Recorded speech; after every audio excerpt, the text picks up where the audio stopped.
Well, good evening, visitors. Welcome to the Australian War Memorial's Last Post ceremony. My name is Richard Cruz, and joining us today from the Royal Australian Air Force is Squadron Leader Rob Saunders.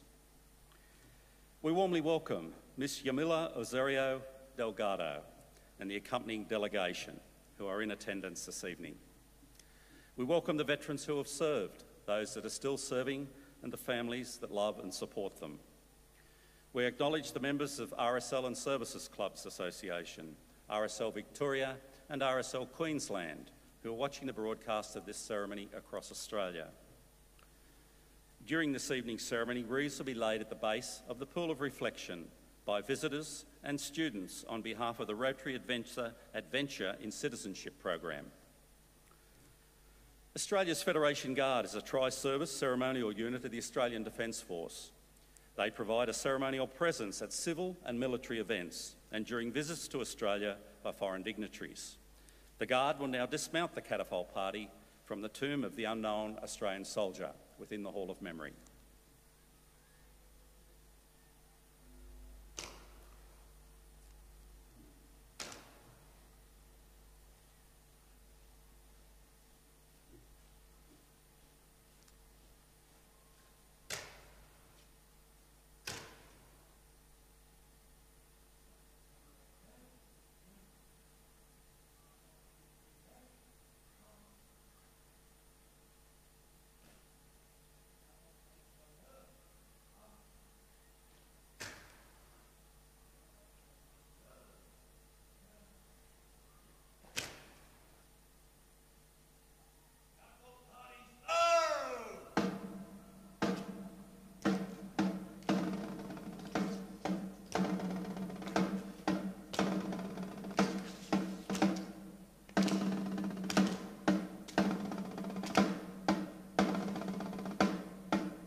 I invite you all to please stand and join in singing the national anthem.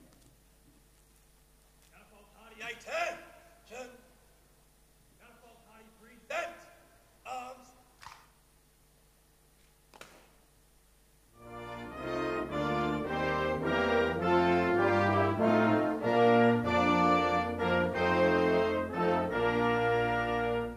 Australians, all let us rejoice, for we are young and free.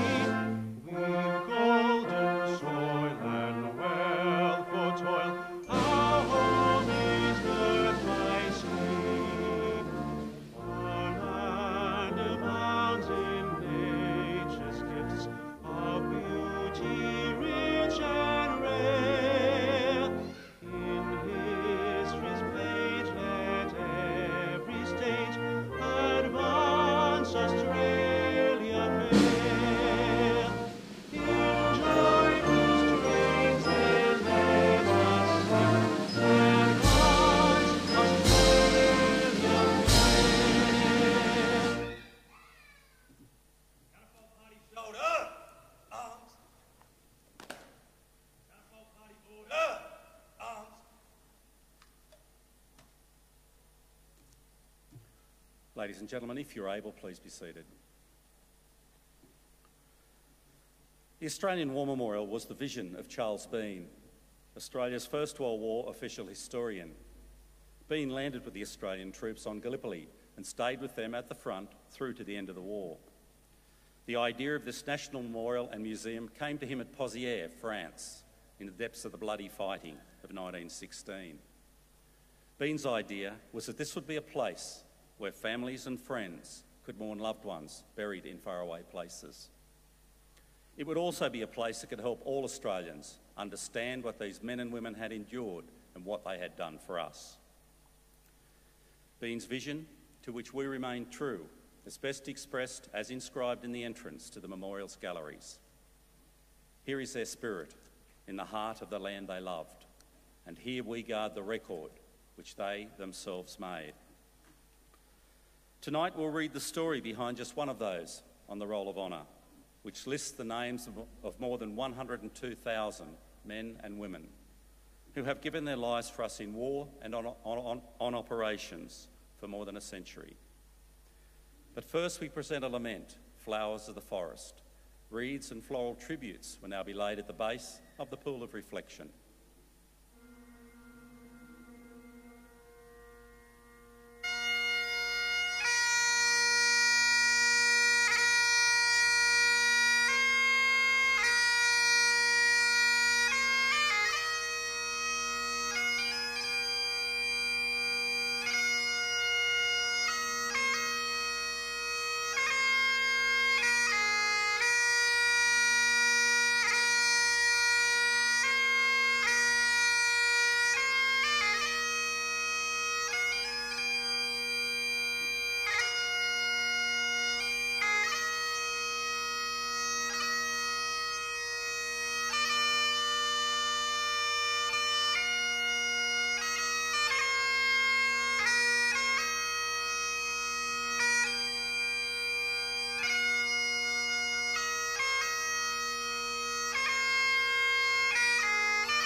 Today, we remember and pay tribute to Flying Officer George Dudley Rawson.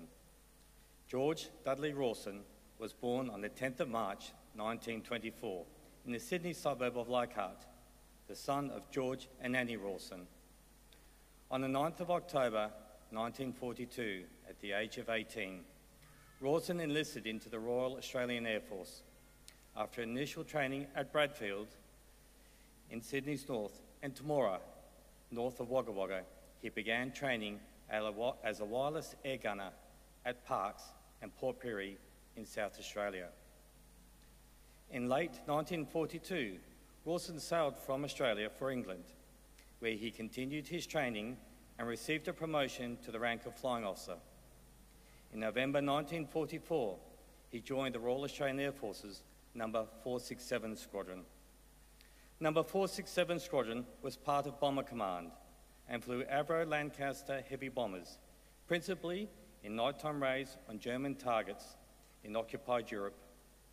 Before Rawson's arrival, the squadron had assisted in the D-Day landings of June 1944, conducting preparatory bombings on German positions in occupied France, and then bombing targets across Europe once the invasion had begun.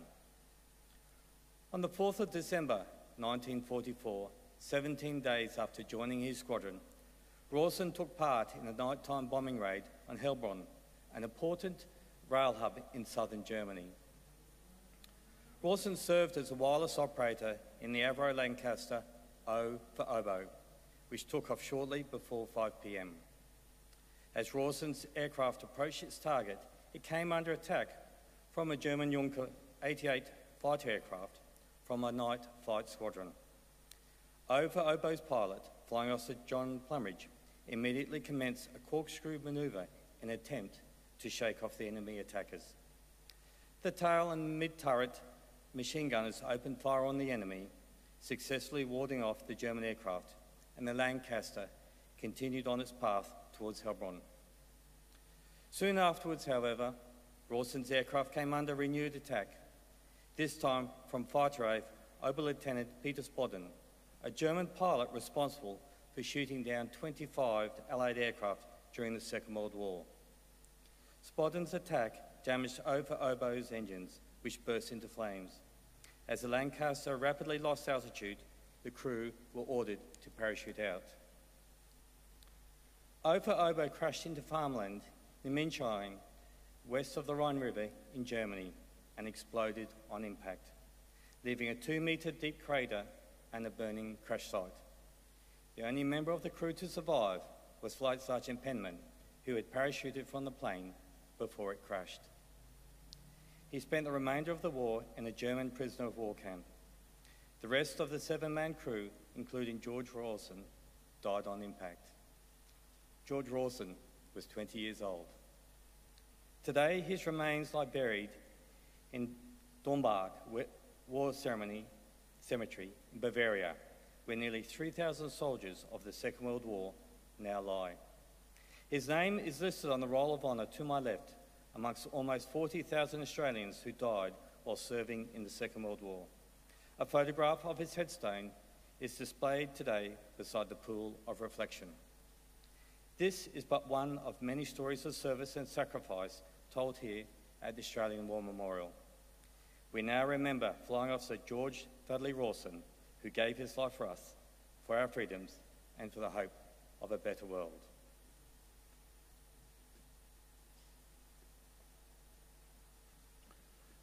Please stand for the reading of the ode and the sounding of the last post. Shoulder, arms.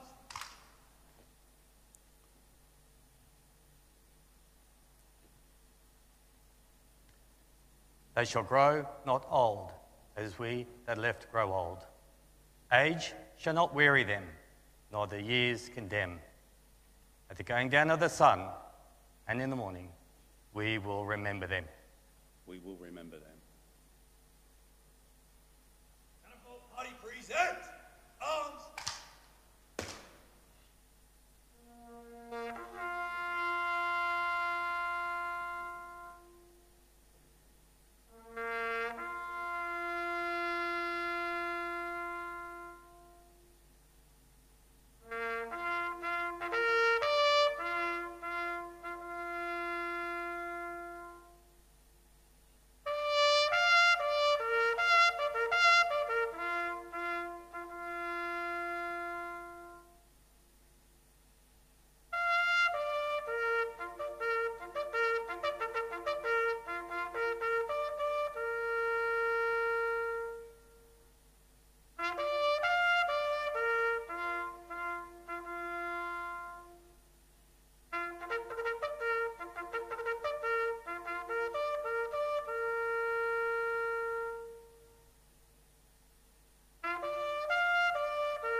lest we forget.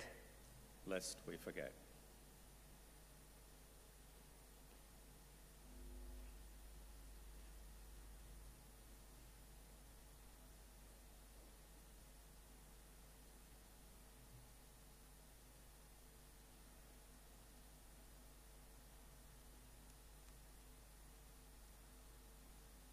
Catapult party outwards. Turn. Catapult party quick. March.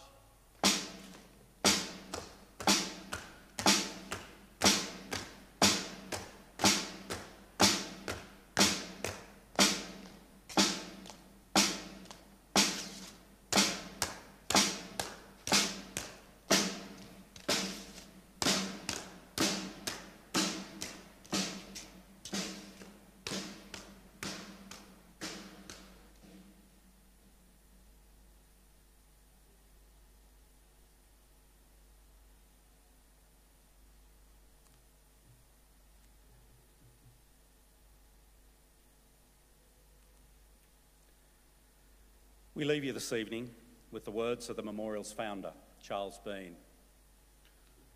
Many a man lying out there at Poziere or in the low scrub at Gallipoli, with his poor, tired senses barely working through the fever of his brain, has thought in his last moments, well, it's over. But in Australia, they will be proud of this. Ladies and gentlemen, girls and boys, that concludes this evening's last post ceremony. We thank you for visiting the Australian War Memorial and wish you all a very good evening. Thank you.